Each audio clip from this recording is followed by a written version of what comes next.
Dự báo nhiệt độ thấp nhất ở đồng bằng Trung Du phổ biến từ mức là 8 đến 12 độ C. Các điểm vùng núi cao như là Tà Xùa, La Bán Tẩn, Phan Xipang, Phiêu Quắc, nhiệt độ có thể xuống dưới 2 độ C. Tại Việt Nam, thống kê cho thấy là khoảng 60% người trên 60 tuổi và 85% người trên 85 tuổi mắc bệnh xương khớp. Đây là một con số đáng lo ngại khi mà tuổi tác càng cao thì tỷ lệ đau xương khớp ở người già cũng tăng lên. Tuổi tác càng lớn thì đồng nghĩa với việc tốc độ lão hóa của cơ thể càng diễn biến nhanh hơn. Những cơ quan như sụn, khớp, xương, cơ bị bào mòn dần, trở nên yếu, dẫn đến đau nhức ở người cao tuổi. Ngoài ra, sử dụng dinh dưỡng không hợp lý cũng là nguyên nhân gia tăng các bệnh về xương khớp. Tại hội thảo khoa học nano canxi, công nghệ đột phá trong dinh dưỡng cho người mắc các bệnh lý về xương khớp, các nhà khoa học đã khẳng định đưa nano canxi vào sữa xương khớp là thành công của Daesua. Xót xa hình ảnh người giáo viên miệt mài 25 năm làm người lái đò mang tri thức đến cho các thế hệ học sinh. Để rồi ở cái tuổi ngoài 50 cô phải đối mặt với những di chứng của căn bệnh thoái hóa khớp đã hành hạ cô hơn 10 năm qua. Đó là câu chuyện là cô Lê Thúy Hà, giáo viên tiểu học tại Vĩnh Long. Cô chia sẻ trước đây cô có xuất hiện các cơn đau nhức, tê bì tay chân nhưng vì suy nghĩ chủ quan và thường xuyên phải đứng dậy nhiều không chạy chữa kịp thời khiến bệnh tình ngày càng trở nặng. Cô đi khám được bác sĩ kết luận cô bị thoái hóa khớp có nguy cơ chuyển biến nặng.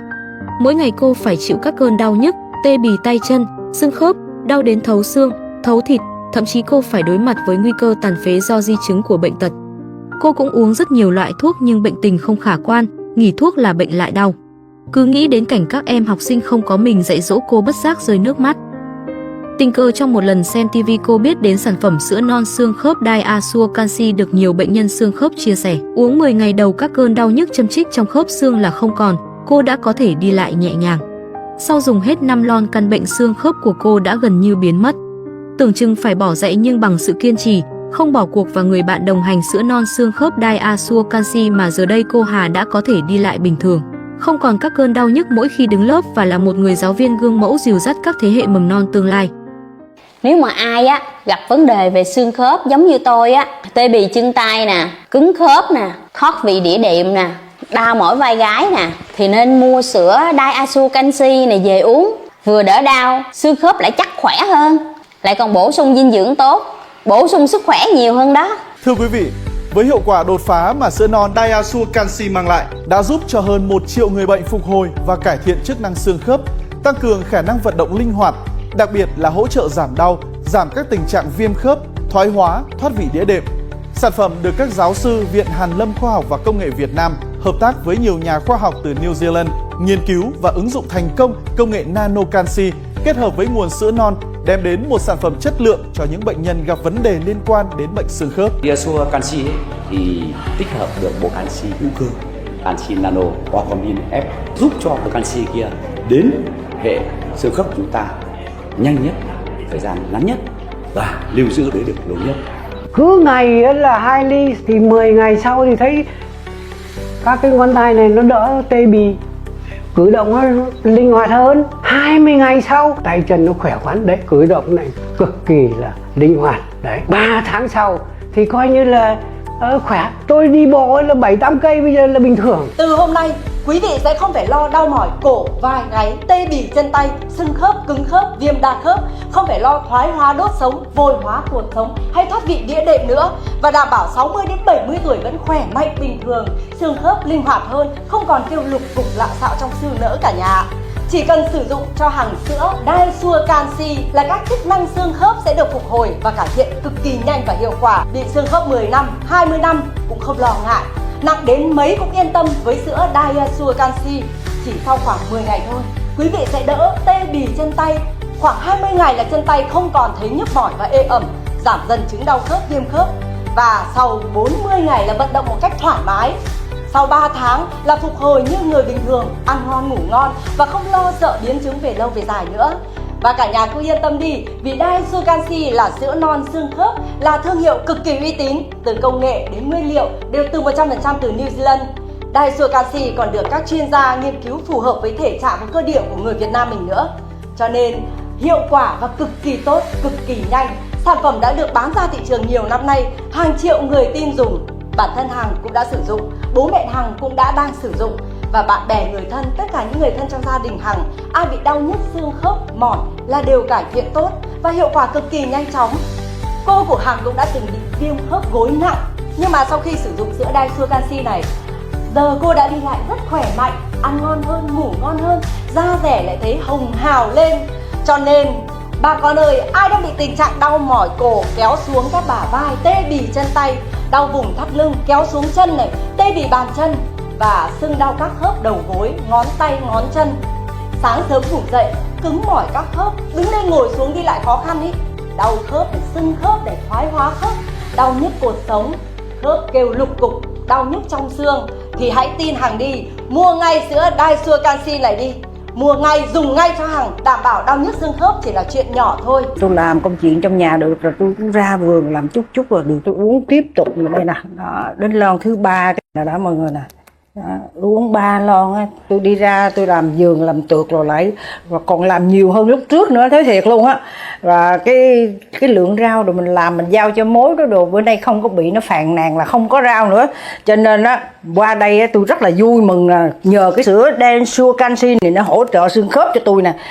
Là hầu như là các cơn đau nhức là nó gần như là nó giảm hẳn luôn, ăn ngon ngủ ngon hay xương khớp đồ nó đỡ.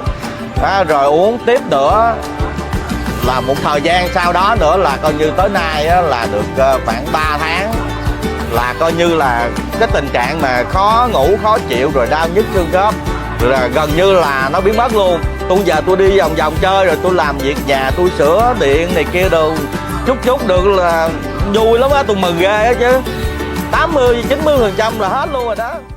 Sữa non xương khớp Daisua Canxi được cấp phép lưu hành, nhà máy đạt chứng nhận GMP. Lựa chọn 1, giảm giá 40% trực tiếp vào mỗi đơn hàng, miễn phí vận chuyển trên toàn quốc. Lựa chọn 2, giảm giá 40% trực tiếp vào mỗi đơn hàng. Mua 3 lon 850g, tặng một hộp giấy 450g. Mua 4 tặng 2, mua 5 tặng 3, miễn phí vận chuyển toàn quốc. Lựa chọn 3, giảm trực tiếp 3 triệu đồng khi mua một thùng 8 lon hoặc 12 lon. Trở thành khách hàng VIP của Daisua Canxi với nhiều ưu đãi vàng vào các lần mua sau. Miễn phí vận chuyển toàn quốc. Quý vị hoàn toàn có thể đổi trả hàng trong vòng 7 ngày nếu không hài lòng về chất lượng sản phẩm. Để lại số điện thoại dưới video này hoặc gọi ngay đến số hotline đang ghim trên màn hình để được tư vấn chuyên sâu và đặt mua sản phẩm quý vị nhé. Xin chào quý vị, tôi là bác sĩ Nguyễn Mai Hồng, nguyên trưởng khoa cơ xương khớp bệnh viện Bạch Mai, phó chủ tịch Phổi loãng xương Hà Nội.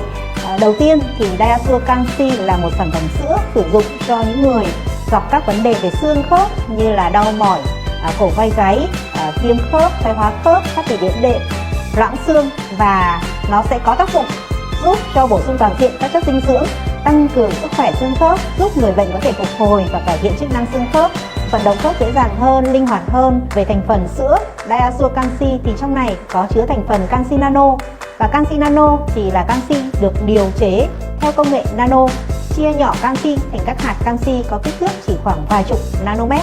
Với kích thước nhỏ, nano canxi có khả năng hòa tan tốt, thẩm thấu nhanh chóng, hấp thu tối đa từ ruột vào máu, không xảy ra tình trạng lắng đọng. Theo tôi được biết, Daisua Canxi có tích hợp thành phần canxi nano vào trong sản phẩm. Điều này giúp tăng khả năng hấp thu canxi vào trong cơ thể gấp 200 lần so với các sản phẩm sử dụng canxi thông thường. Nhờ đó mà sản phẩm giúp cho người bệnh xương khớp có thể phục hồi và cải thiện chức năng xương khớp nhanh chóng. Chỉ sau 10 ngày là cô chú dứt điểm đau nhức xương khớp, không còn tê bì tay chân. 20 ngày hết hẳn các triệu chứng khô khớp, cứng khớp, đi lại dễ dàng và cô chú ăn ngon hơn, ngủ sâu giấc hơn, cải thiện triệt để tình trạng chuột rút, mất ngủ triền miên do tuổi tác hoặc do thiếu canxi. Đặc biệt sau 40 ngày, xương khớp chắc khỏe, giảm hẳn lượng thuốc tây, xóa tan nỗi lo biến chứng và cô chú hoàn toàn có thể thiết lập lại cuộc sống bình thường. Giải pháp chính là Daisua Canxi, sữa non xương khớp từ New Zealand đang nằm trên tay Thu Trang đây ạ. Để đặt mua sữa Daisua Canxi với giá ưu đãi nhất, cô chú hãy nhanh tay liên hệ tới số tổng đài đang hiển thị trên màn hình cô chú nhé. Cô chú biết không ạ, sau một thời gian ra mắt trên thị trường, sữa non Daisua Canxi đã dần khẳng định vị thế và thương hiệu sữa non xương khớp số 1 Việt Nam nhờ hiệu quả vượt trội cũng như sự uy tín tuyệt đối với khách hàng. Daisua Canxi là sữa non xương khớp đầu tiên và duy nhất được đích thân các chuyên gia từ New Zealand, các giáo sư tiến sĩ đầu ngành của Viện Hàn Lâm nghiên cứu cũng như ứng dụng độc quyền công nghệ nano canxi vào sản phẩm. Lưu ý là lần đầu tiên và duy nhất cô chú nhé. Đây cũng chính là lý do mà Daisua Canxi là dòng sữa luôn được cộng đồng người bệnh xương khớp trên toàn quốc săn đón đấy ạ. Chưa có một đơn vị nào trên thị trường sở hữu được công nghệ nano canxi tiên tiến này từ Viện Hàn Lâm như Daisua Canxi đâu cô chú nhé.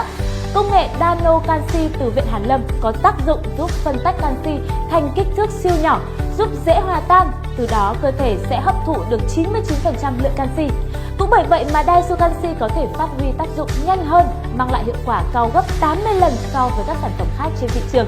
Đây cũng chính là lý do mà Diaso canxi được Bộ Y tế chứng nhận về tiêu chuẩn chất lượng, được các chuyên gia hàng đầu về xương khớp, dinh dưỡng khuyên dùng cùng hàng triệu người bệnh xương khớp trên cả nước tin tưởng sử dụng. Với một sản phẩm chất lượng như vậy thì Thu Trang khẳng định Diaso canxi chính là giải pháp dinh dưỡng không thể thiếu trong mỗi gia đình của chúng ta. Để dễ dàng đặt mua Diaso canxi chính hãng, cô chú hãy liên hệ ngay qua số hotline đang hiển thị trên màn hình hoặc để lại số điện thoại dưới phần bình luận.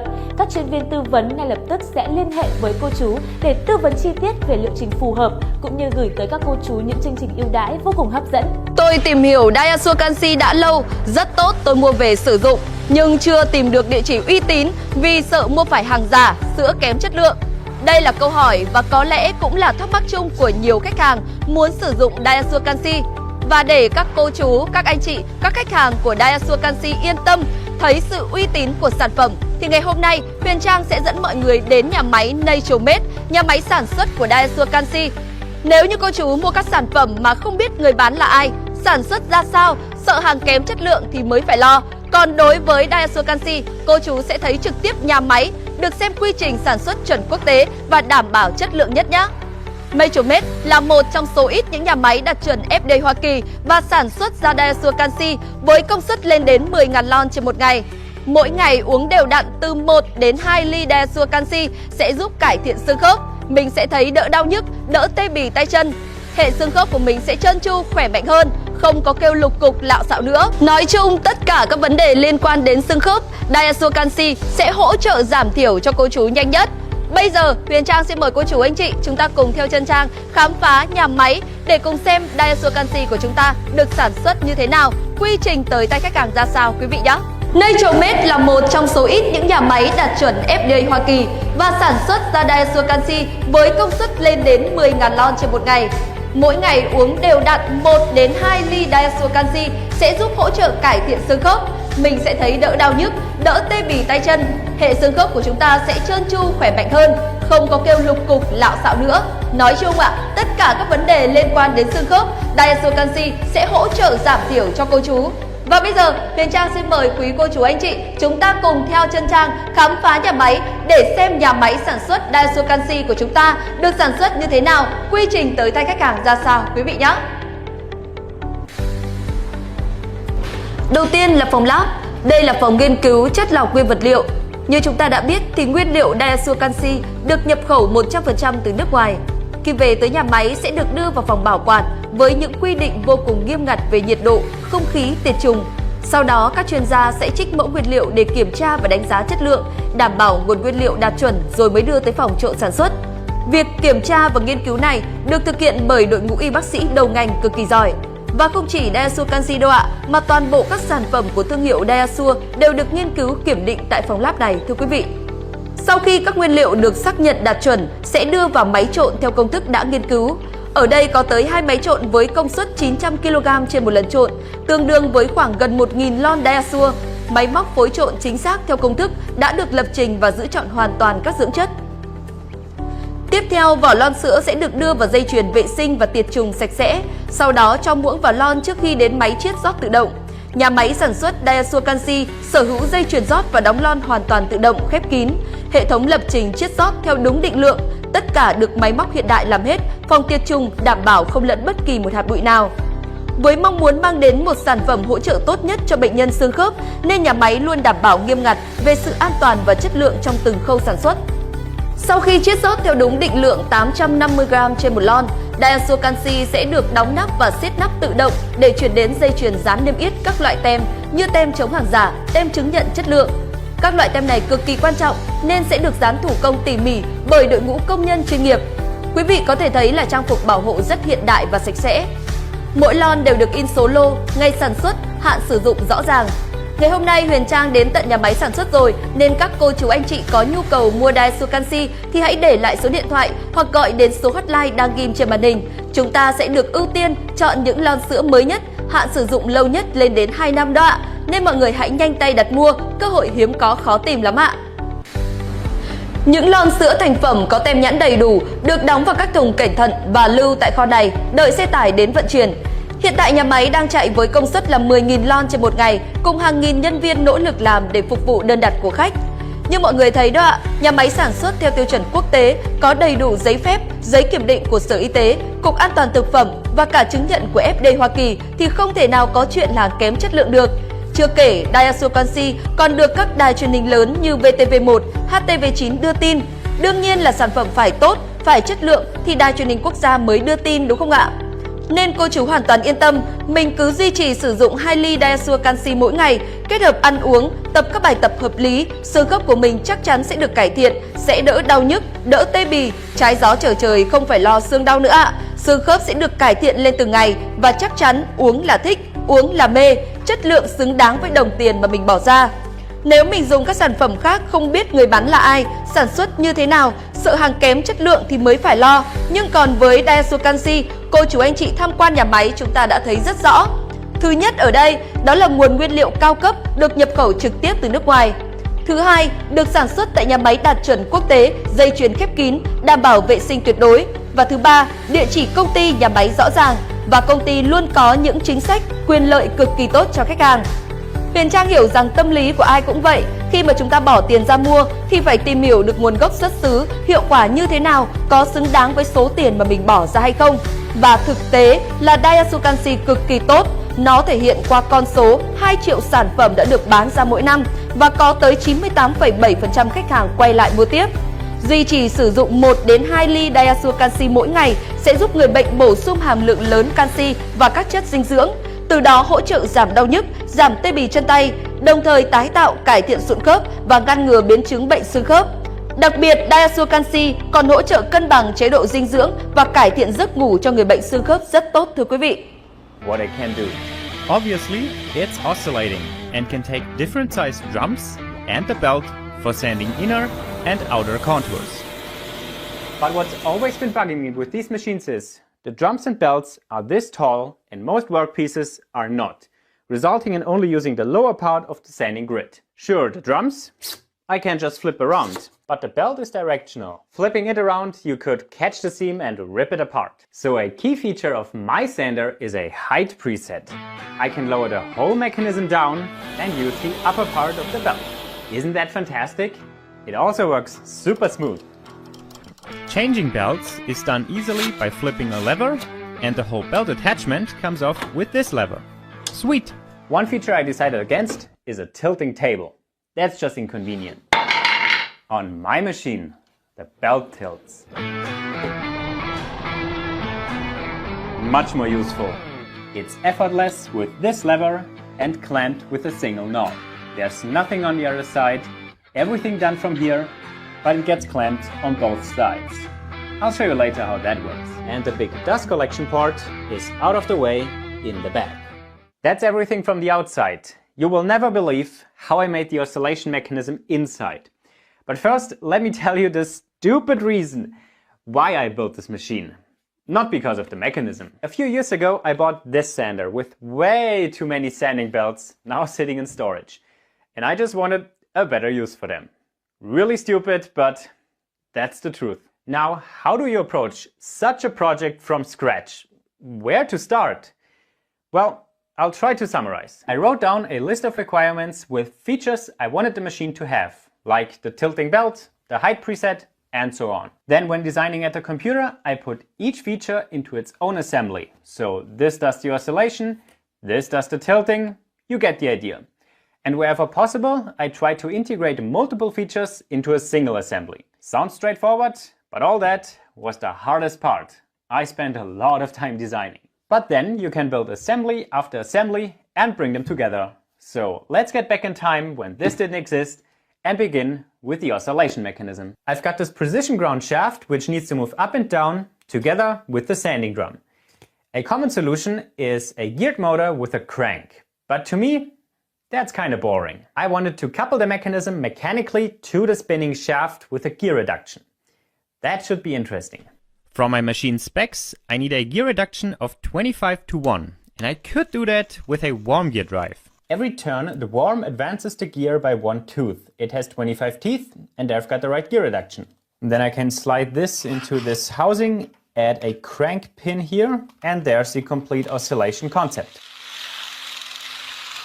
It's a great concept with few parts, but 3D printed like this, it can't survive long term. This has to be metal and constantly lubricated, so I would need to find just the right one off the shelf or have it custom manufactured. That's not gonna happen. So another mechanism with a high gear reduction is a cycloidal drive. And if you ask yourself what that is, take a look at my logo. That's a cycloidal drive. Conceptually, it's simple. We have a housing with pins, the shaft with an eccentric cam, the cycloidal disc, and an output ring. The shaft goes in the housing with the cycloidal disc on top, and when I spin it, it does this kind of motion. The output ring fits on top and turns that wobbly motion again into a smooth rotation. The gear reduction is the amount of teeth of the cycloidal disc, so in this case 9:1. This concept I'm sure I can make reliably lasting with simple off-the-shelf parts and 3D prints. And so now we've got a fast spinning shaft and a slow spinning gearbox, but no oscillation yet. On this concept, the output gear is oriented 90 degrees to the main shaft, making the crank possible. And I still need that for this one. Bevel gears, for example, could do that. But again, I don't see them lasting a long time. So what else could create oscillating motion? Let's start simple with this ramp shape. If I move this back and forth, you can see the intersection here is moving up and down. And I could pick that up with a bearing. Now let's mirror that ramp, and the result is one up and down motion without changing directions, or rather, one full oscillation. But how is this helpful? Well, when I wrap it around a cylinder and make it spin, I now get continuous oscillation. And what actually matters, this cylinder is the same orientation as my gearbox output and a single part. No need for bevel gears. So I think we have quite an elegant solution here and can get serious making the real version. Getting serious means a lot of 3D CAD work. I modeled the entire assembly with every component before I ordered parts or started printing. But here we go. There are many printed parts, a few bearings, pins and screws, and machine parts, which I need right now. So I cut off pieces from some tubing. The longer bushing goes on first with a washer and screw as an end stop that I have to play with, of course. Let's put that aside for now. Now the gearbox housing. The pins this uses are actual steel pins that fit in these holes that I still need to ream. The automatic compressed air comes in real handy here, removing the chips. The underside then gets a bunch of nuts pressed in, as well as a few on the inside. I could have also used the CNC Kitchen melt-in threaded inserts, but what they don't have is a plastic lock ring, and since I'm expecting vibrations, I wanted that. This bearing is a light press fit in the center, and this ring goes on top, clamping it down, making this my fixed bearing. The large bearing fits around the housing, where it first slips down easily, and the last little bit is again a light press fit. And then insert all the pins. Next, I need to make sure the cycloidal disc is sized correctly and moves freely in the housing. So when I put it in place, it should just drop down. But it doesn't, and I have to press it down. It does move, but it's pretty tough. I kind of expected this here, because I designed and printed this with no air gap, and when that's a real mechanical part, it's basically guaranteed to bind in some way.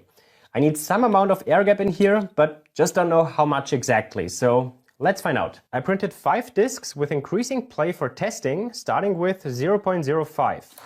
And it already drops down, but the movement is still kind of rough. 0.1. Yeah, that's a bit better, but there's still some places where it feels like it's binding. 0.15. Yeah, now it's getting better. 0.2. Yeah, that's great. And 0.3 is probably no improvement, just more play. Here you can see the play. This is 0.05 and this is 0.3. 0.2 seemed to be the sweet spot. Let's go with that. A bearing gets pressed in, followed by steel bushings in all the holes, which came in an interesting packaging. And then a second one. But before the discs came another ring first. It has some holes to ream, nuts to press in, a center bearing, and then the output pins, because this is part of the gearbox output and it sits below the cycloidal discs. Now the parts can come together on the shaft. First the housing, then one of the spacers, and the output ring. Next come the eccentric bushings that create the wobbly motion. Their center hole needs to be reamed as well. Then I have a feature in them which positions them opposite to each other like so. To fasten them on the shaft, there's a pocket for a little square nut and a tiny set screw. And now the disc. Wait. Oh crap. I forgot to file slats on the shaft. And disassembly is not as straightforward.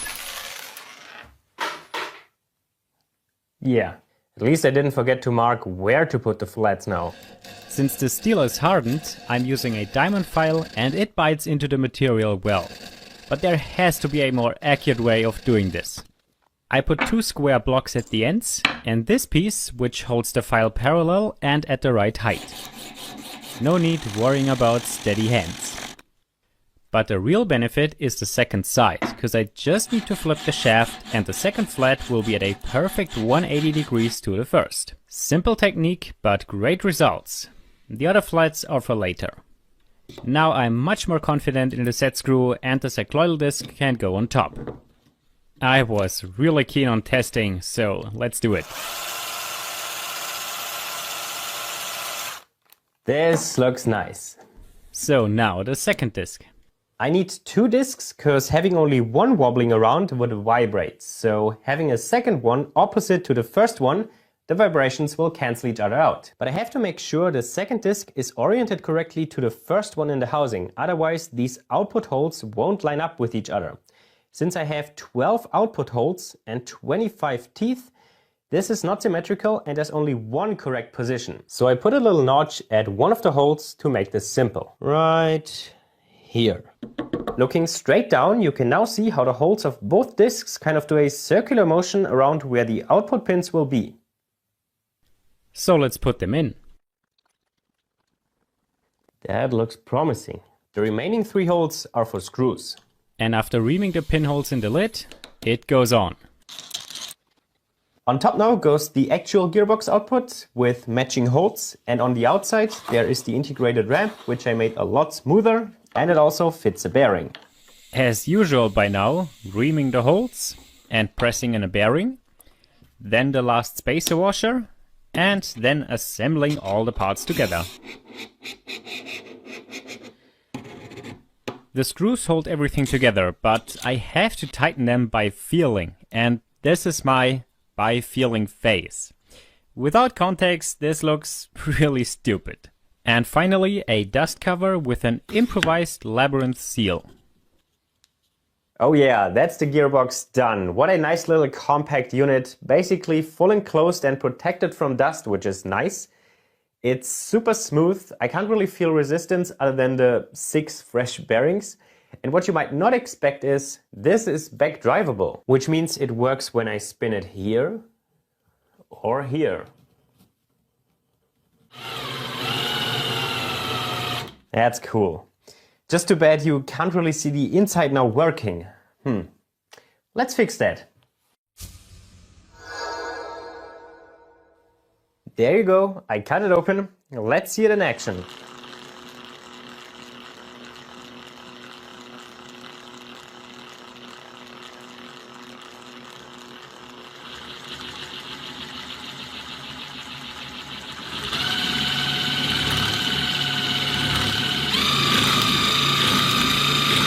So for this short sequence, I had to disassemble everything again, but this then at least allowed me to add grease when reassembling.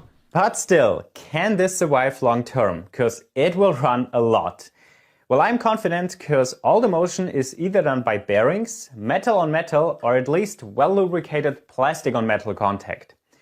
And even if that's still not enough, I've got one more trick up my sleeve. Because thanks to the sponsor of this video, JLC 3DP, I've got all gearbox parts and some more for later, printed from nylon, a much tougher and more suited material than PLA. Other manufacturers also know that. For example, this gear in my planer gearbox is also made from nylon. While we're in here, let's clean it. And look at the print quality. That's just nice. Much better than what I could achieve. And ordering these parts from JLC is pretty simple. If I print them myself, I export the 3D model and import it into my slicer software. For the order, I just upload the same file to JLC 3DP. Here I could then choose the 3D printing technology, in my case SLS with nylon, the amount, and I instantly get a quote. For example, 2 cycloidal discs are just $6.50. Just like my own parts, all these of course also need some reaming before assembly, but then they pretty much go together the exact same way. And there it works. Nice. The heart of my machine. If you need custom parts, give JLC 3DP a try. Their printing service starts at 30 cents. Their CNC machining service starts at $8, and if you use my link in the description, you can get a $60 coupon. But for now, let's disassemble it again, because until the final assembly, I want to stick with my parts, because I of course want to see if they work. The next part that goes on the shaft is the pulley. It's made from the pulley and the pulley support, and starts out as this chunk of aluminum. This first gets a facing cut and then turned to size with a few roughing and finishing passes and a chamfer. It's a non-critical dimension, but still nice when you hit the 45mm exactly. I used a 3D printed template for transferring the hole locations and then cut the piece off, but forgot to record. It could have looked like this. Except the diameter is too large for my tools, so the last bit is for the hacksaw. A quick jack jaw swap to clean up the second face, and then heading to the drill press for the threaded holes. Spot drilling, chamfering, and threading. Standard procedure. For the set screw hole, I installed 2 screws that position the piece correctly in the vise, and with the ruler method I made sure the part is centered. Then I carefully spot face with an end mill and do the rest. For now, this piece is done. The pulley starts as a scrap of polyethylene sheet, which I placed on the CNC router to cut the screw holes and a slightly oversized circle. Cut out, it goes in the chuck where I marked the rough size of a pocket, which I turned to a snug fit with the pulley support, followed by chamfers and removing this material, which creates very fluffy shavings. Then the pulley support goes back in the chuck where I faced it one more time and then screwed on the pulley with a dab of Loctite on the bolts. I turned the diameter to size and sharpied it black to better see what comes next. Finding the edge with the tool, move it to the center, scratch the surface and zero the dial. Then plunging to a certain depth, creating the V-grooves for the belt and breaking the sharp edges.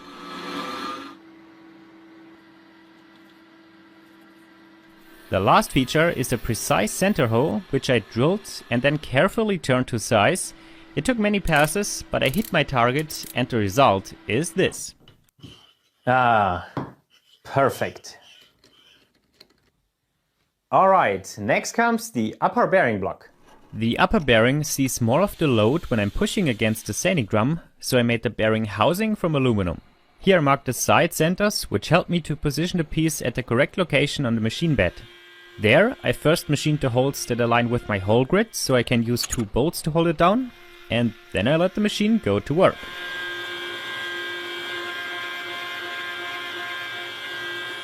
The finishing pass is really satisfying, as well as the chamfer. Turned out really well, but right now the bearing doesn't fit, because the CNC is not accurate enough for a bearing seat. And I want to turn that, so somehow I need to hold it on the lathe. I've got some round offcuts from a laser, that should work. I marked the center and the whole spacing of the 2 hold down holes, which I then quickly turned into threads. With a magnet on each jaw, the plate has just a little bit of stick out. I face it while leaving some material at the center, and after about 1 mm, I turn it to a nice fit with the aluminum. That puts it in the perfect center and I can hold it again with bolts. I left myself about 1 mm of material so I can do multiple passes and get it accurate. I think that paid off, The result is spot on. Then turning the hole to final depth. At the drill press, I drilled and tapped the outer holes to M6 and the inner holes to M3. But since they are blind holes, I finished the threads with a drill and a low clutch setting. The bearing nose should be a light press fit. And it's not. Oh, fuck. Turns out the bearing is also slightly undersized, which I should have measured before, but at least I can now try out a trick my dad told me. A layer of Sharpie. It's a few microns thick and should solve the problem. Oh yeah. That's a press fit now. Nice. And the 6 screws hold it in place. The last part that goes on the shaft is the drive block thingy that engages with the sanding drums. It's straightforward and similar to the pulley support. I face and turn some stock to size so it again fits the template, chamfer it and cut it off. This time with recording it. Flipped around, I face it to length and then drilled and turned the hole to the same fit as the pulley. Then transferring the hole positions, drill and ream them to size and depth, and hammer in some pins, which will engage with the sanding drums. They also line the part in the vise for the M6 set screw hole. Very nice. Everything is mounted, but it's far from being a finished sander. This needs to be mounted in something, and I call that the sled. The sled basically is a wooden box where all parts have different features cut into them, and after a bunch of toolpath programming and flattening the CNC bed, I can begin. The workhorses are these single flute bits in different diameters. They allow me to take aggressive cuts and remove a lot of material.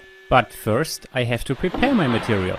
Some 18mm thick birch plywood, which I cut into roughly oversized pieces, and then cut a shallow groove all around for my hold-down clamps. This gives me access to the whole surface for machining. But mostly the stock material isn't flat to begin with, so I shim the gaps to not bend apart with the clamps. I then cut the various holes and other features into the part, followed by the outer contour to about half the depth. Then I switch to the flattening bit to make the surface flat and also cut away all the burrs from previous operations. And then the program waits for me to switch to screws to finish the outer contour. And like this, I cut all the parts. Some I also just tapped. And of course, I also had to crash into the shim, destroying this brand new bit. At least I can continue, so I removed all the bigger chunks, flush trimmed the edges, and made new grooves for the second side. I then used pins to precisely position the parts for the second side. That works because I have the same hole layout in Fusion 360, so the software position and the real position match, and I don't even have to probe the parts. Most of the second side operations are holes, chamfers and big chamfers, and flattening to thickness. Basically the same for every part. And there are all of them finished. And none of these parts are sanded, but by using the right techniques and especially order of operations, I get these clean and sharp edges everywhere on both sides. Let's check the fit. Ah, beautiful. Before assembly, I inserted a few nuts and some steel pieces that I first needed to make. However, straightforward. They will be used later. I'll do the assembly here on the table saw, because I know this is a flat surface, starting with the back and middle piece. The bottom edge needs to be flush, and then I can transfer the holes. All these screw joints got a clearance hole using the existing holes as a guide, then a pilot hole, and then a screw. That way the drill bit doesn't wander in the plywood edge. Then the top plate flush with this edge, the left and right side. But they needed to be clamped in position. Lastly, this bottom piece, but it seems to be just a hair too wide. So that's the sled skeleton almost complete, and because of the way I designed this, all the pieces are kind of squaring up each other, making this a square block all around. With it all together, I could remove a few screws again and replace them with the dowels to make it a more permanent connection. Next came 2 pieces for the motor mount, except they didn't require the CNC router, and then they got bolted on with the nuts I previously installed. Then I made these angled pieces that close the gaps between the top and back plate and glued them in place. With the glue dry, I flush trimmed all the dowels and then cut a large bevel, which is for clearance when tilting. That's the finished sled frame. Let's add components to it. The gearbox with belt goes in here, where the housing gets bolted to the bottom, the bearing block to the top, and the motor goes here. Yeah, what motor? I've prepared something for that. I picked up this crappy little table saw for free from the garbage, where it belongs. I mean, I'm terrified of this as a table saw.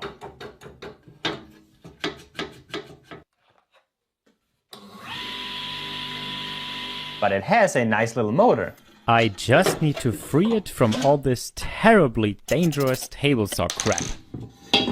And there it is, freed from the pile of scrap metal. Nice and quiet, 700 watts and 2800 RPM. That's great. The capacitor and wiring I'll mount elsewhere, so the motor really is as compact as possible. Something strange though is this.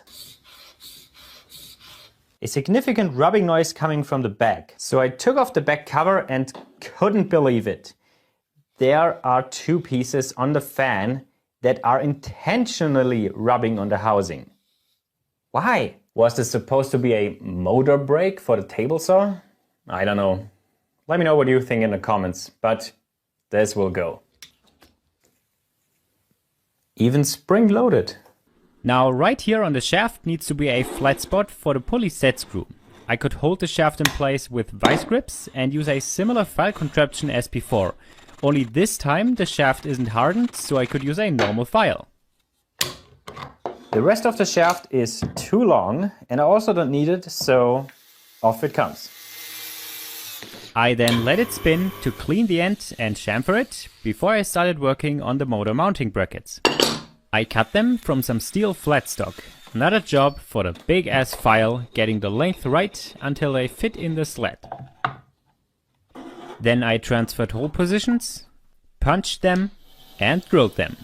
For the slots, I drilled multiple holes that slightly overlap each other, so I could fit a jigsaw blade to remove material, so I could fit a Dremel to remove material, so I could fit a file to finish the slots. Not my best work, but the slots work and that's what counts. Then I transferred hole positions again, drilled pilot holes and added screws. I couldn't reach the top screws, not even with a driver bit and pliers, so I opened up these holes and used hex head screws. Now that's a solid mount to bolt the motor to. Well, I've got a problem. I cannot get these back screws installed. There's just so little space, and I knew this would be difficult. I can get them in place, but then just can't get the thread started and the screw jumps around. And the pulley isn't even installed yet. I don't want to drill access holes in the top, because I wanted that closed off. Yeah, but I have an idea that might work. With a threaded piece, I can hold the bolts in the lathe chuck and work on the threads. I had to shorten them a bit and then remove the threads of the first couple millimeters. So now the screw can fit in the hole and stays in place, making it much simpler getting the thread started. Then I also realized I could remove the front support for more access. Nice. And the threads are in. Alright, now I know how I can mount the motor and can continue with making the pulley. It's relatively simple and starts from this piece of aluminum from before. First facing, turning the major outer diameter and the step to size. Then I again mark the surface to easier locate the edge and the starting depth, and then turned the 3 slots just like before. Here I also broke the sharp edges with a file. And lastly comes the hole. I first removed most of the material with a drill bit, then measured the actual motor shaft and turned the matching bore. Checking with the motor, and that's good. Flipped around, I could part off the rest, or at least that was the plan. Luckily, only a static damage and I could continue. Everything left is facing to length, turning the second step, deburring the hole, and making the threaded hole for the set screw. For the wiring, I 3D printed this custom lid. It fits one of these cable clamps. The capacitor has its place here, with the wiring going internal through this hole. And when it's assembled, the hole will line up with this one that I need to open up. Not only that, but also cutting through the top. Then I finished up the wiring, gave it a test spin, and closed the lid. That turned out nice. Another addition before testing the gearbox with the motor are two bearings on top of the gearbox output. They are the axial support and will take load away from the other gearbox bearings. But having just a plain bearings on top didn't work so well and was wearing the surface quickly, so I printed these cover parts from TPU, turned and chamfered them, and pressed the bearings into them, like wheels. That's better. And back to the motor. I spent some time installing it back in the sled, got the belt on the pulleys, and tensioned it. It's also important for the pulleys to be aligned to each other, which I could adjust and check with a bore gauge. And now it's ready for the first power test. It works. Woohoo! What a strangely soothing and satisfying motion. Very nice so far. Now I will remove everything again, because moving forward it's easier when there are less parts and weight. For the sliding hardware I'll be using a linear rail with 2 blocks, because this set is, with just about $40, pretty unbeatable. The blocks have 2 precise surfaces, one where it gets mounted and one here that runs parallel to the rail. And to get them aligned on my sled, I've machined 2 holes for pins where I can slide them against. Mounting them to wood isn't really ideal, but at least I've all the surfaces machined. And here I thought about access holes. That's the sled finished. Next, it again needs to be mounted in something, which I call the carriage. It basically is another wooden box around the sled where it can slide up and down in.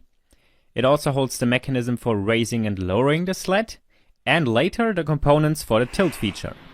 Just like before, I prepared all parts for the CNC router and let it do some magic, like this. Or this. How about this? And that. Or this. And then all the other sides, as well as some manual work. These are all the parts, and the assembly is quite similar to the sled. All the hexagonal holes receive some nuts. 2 holes get threaded for a screw that will later be an end stop. The smaller parts are bushing and bearing housings, and then there are again alignment pins for the linear rails. The assembly starts with these 2 alignment angles in the side piece. And like before, everything gets a pilot hole and a screw. They are the alignment and square reference for the front. And now this is nice and square. Next is the back and the other side on top, so I can clamp at the bottom. Then the bottom, which also squares up the back. And finally the second side, which now has lots of alignment surfaces. Alright, that's the carriage assembled, and I now need to check if the sled with rails attached fits inside here. And it fits. Nice. Just a little bit of friction and it's not getting tighter. Oh yeah. Seeing this work is so satisfying and quite a relief, because there's already a lot of time invested here. I slid the rails against the pins and screwed them down. The 2 rails should now be parallel to each other, but we can also check that with a dial indicator mounted on a block. About 1/10 of a millimeter variation. And against the face, it's a little over 2/10. If I'd be building a CNC router for steel, that would be terrible, but in this application, where also the frame is wood and not that stiff, that's perfectly fine. And knowing that, I could replace some screws again with dowels, holding it together for good. While that's drying, I can start working on the assembly that will go here, that interacts with the slot in the gearbox and also allows the raising and lowering of the whole sled. And when you look at the available space left, this had to be very compact. Conceptually, there needs to be this bearing mounted rigid, so the gearbox can push the sled up and down from it. And additionally, I need to be able to move the bearing up and down. The very first concept I had in mind, I guess could have worked, but I'm glad I scrapped it for this one. There are some steel parts that I took care of right away. First a pin, so lathe work. Relatively simple part, first facing the end and making the M5 threaded hole with just a little bit of lubrication.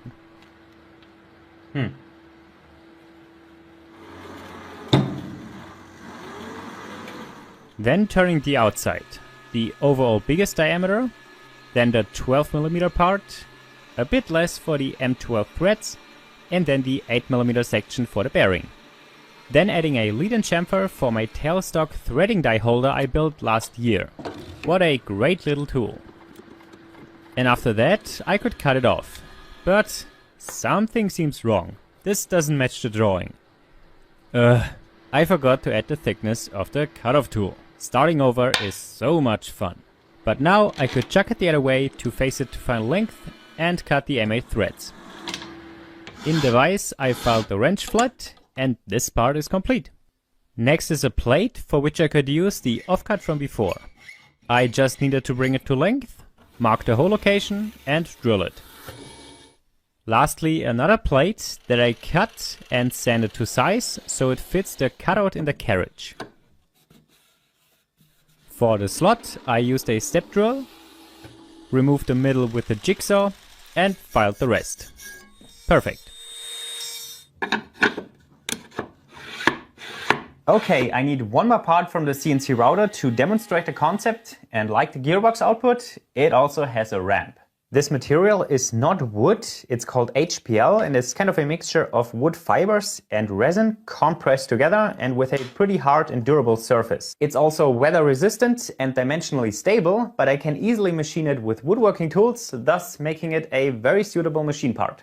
This gets bolted together, then in the slots, and the ramp on top, and the bearing. And now as I slide this left to right, the pin slides up and down. All this now just needs proper guides so it's solid and works smoothly.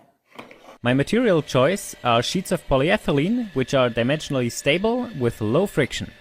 I could use the same hold-on techniques from before and also use my woodworking tools, just a bit less aggressive. Great camera placement. In general, quite an easy material to work with, but the chips can get pretty annoying sometimes. Now with this cut and still clamped, I can check if the depth of the step is the same as the thickness of the slider. And I can already feel and tell that's not the case. 6.34 for the thickness and 5.98 for the step. Let's fix that. That looks good now. And with the lid on top, it can still slide freely with little to no play. Some more features for the other side and onto the smaller guides, which are basically the same but simpler and with additional manual work. And there I've got 6 nice parts and one glorious fail. One of the guides for the metal plate was supposed to be aligned square with pins, but something obviously went wrong there and this won't be helpful. However, the hole in the backing plate is accurate, which I can use as a pivot and then align it with a square.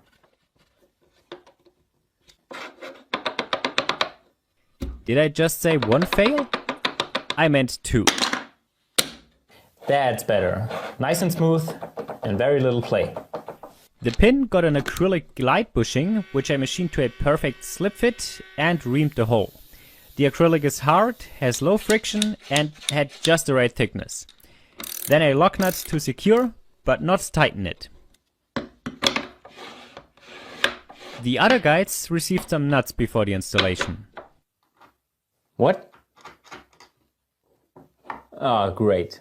The holes don't line up. And a drill doesn't fit, so guess who spent some quality time drilling holes by hand? Me having to watch this again is just as painful. Okay, now the next problem. The slider doesn't fit. At least that's an easy fix with some precise table saw cuts.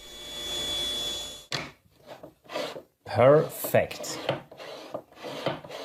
Then just adding the lids and the bearing. Wow, that took quite a while, but now it works smoothly. The bearing feels solid with little play. That's good. Next is the hand crank coming out the side to control the height, which involves all these parts. This 3D print receives some nuts and gets screwed to the slider. This little trapezoidal nut needs to be flat on one side and gets mounted to the slider as well. The little bearing flange from before gets screwed to the outside with the threaded rod right through. The nut is just a little snug and still moves, which allows me to now align it with the spindle axis and then lock it in that position. Next I turned a tip to one end, which I could use to transfer the right hole location into the guide rail. It's hard to see on camera, but there needs to be a hole for a tiny brass bushing. So turning some brass to a light press fit and then the hole, which I started with a 6mm end mill and then used another end mill in a bushing, in a bushing, in a mount, in a tool holder as a tiny boring bar, and that worked pretty well. The remaining wall thickness here is just 0.25mm, but it worked. With everything back together, the threaded rod should now just fit in the bushing. And it does. Nice. This now allows me to pull the slider towards me, and to push it, I have this adjustment ring against the bearing, with access to the screw here. Very nice. And lastly, the hand crank. It's a 3D print and I'll mount it with one of these clamping rings that I drilled 2 threaded holes into.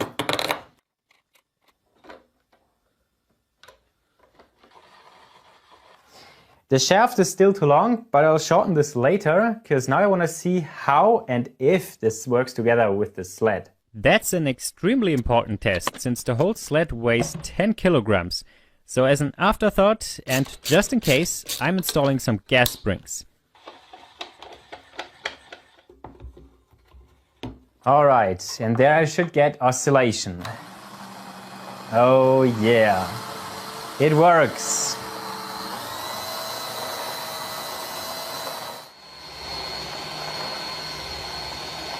Okay, and now with gravity on, lifting 10 kilos. It's pretty smooth. Nice. Isn't this amazing? That was without the gas shocks, all the weight just on the gearbox. So let's hook them in and try again. Well, I can't tell much of a difference here, but the hand crank. Oh, that's now so easy to crank up. That's without the gas shocks. And that doesn't sound nice. And now, of course, with the motor. Oh yeah. Nice. Now that's a huge milestone, but next this, once again, needs to be mounted in something. And I call that the trunnion assembly. Yet another wooden box, and it's what allows the tilting motion. And is also the machine base that holds everything together and will later also carry the table and dust collection. The most interesting parts to start with are of course the trunnions, which I again make from polyethylene sheets, but thicker. It wasn't flat to begin with, so I shimmed and flattened it before the actual machining. But then it's not much different from other parts so far. So cutting holes, chamfers, flatten it to thickness, and mount it with screws for the contour.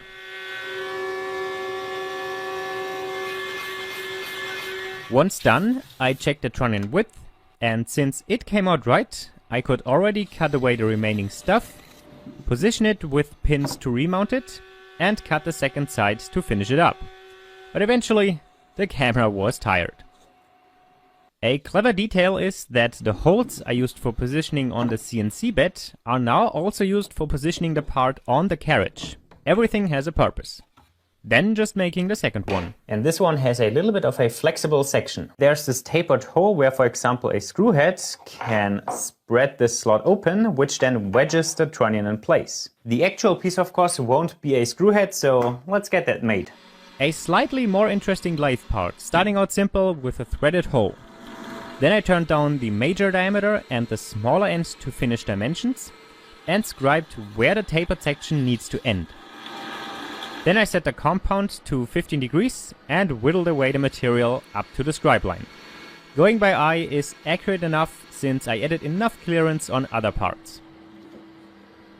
And it seems to work, so I smoothed it out a bit, cut it off, and went to the disc sander for the flat. That's necessary to properly start the hole for the pin that gets hammered in place and will prevent the cap from spinning in the hole. These are done, so next are their matching parts, which are also the machine base sides and the most complex parts to machine. That's because after machining the first side, I needed to take it back to the bench and glue on this additional part. Well, in terms of complexity, that was mostly the programming. There are just lots of operations on this part. That was the roughing cycle, where this roughing bit made a super nice job of creating tiny shavings that basically never clog it up. Alright, the machining is done, and if everything went well, this should now not fit in the slot. And it doesn't. I intentionally made this too small at first, so I could now sneak up on a good fit. And a little problem, because I didn't surface at the end, there's a lot of fuss going on, so I run a chamfer bit along these edges to clean that up. And that is pretty nice. And there's the second one. Let's test if that clamping feature actually works. So now it's loose. I give it a little spin. And it does. Oh yeah, that's tight. I have not tested this before. If that wouldn't have worked, I would have been kind of screwed. But I also couldn't think of a way why this shouldn't have worked. But I'm still glad it does. Oh yeah. Ah, that's great. You've probably also spotted these integrated gear teeth, which in combination with a small gear allow me to precisely adjust the angle with a lever. And in addition to the gears, I also turned some gear mounts, very similar to the pulley support, with a simple reamed hole, 3 threaded holes in the face, and 1 more for the set screw. But to try all this out with the carriage, I first need to assemble the rest of the base. And that is the bottom plate and 2 support ribs. They again got nuts inserted and 1 threaded insert where I tried the drill press. Nice. And then again, it goes together like a simple puzzle. The 2 ribs go into the bottom plate first, providing alignment and square reference for the sides, which can then be clamped and screwed together. And there's your 5-part 3D puzzle complete. Only thing left now is mounting the trunnions to the carriage with the gears already in place, the 2 bushing blocks inside, and temporarily securing the taper cap. Alright, and now for the first time I can try to fit the carriage in the base, which I have to do like this.